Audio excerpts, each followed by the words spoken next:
हाँ माशाल्लाह, पानी तो बहुत बहुत है यहाँ पानी। इतना पानी है भाई, देख नहीं रहे हो आप लोग।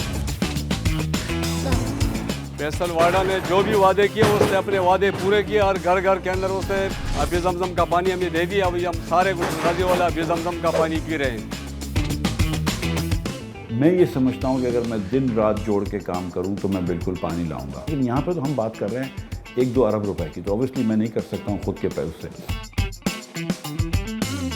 पानी तो अब सिर्फ बारिशों में ही मिल सकता है। अल्लाह बारिश बरसा दे। लेकिन तकरीबन कमोबेश जो है मैं सही राइट फिगर नहीं बता सकता, क्योंकि मेरी कैलकुलेशन जो है वो नहीं है। मस्जिद की टूटियों में पानी भी नहीं आ रहा। मुझे लगता है तयम्मुम करके नमाज़ें पढ़नी पड़ेंगी। 60 लाख गैलन पानी 48 डाया की लाइन है और हम हब रिजर्वायर से उसको लेकर आए थे डेडिकेटेड सिर्फ बल्दिया टाउन के लिए।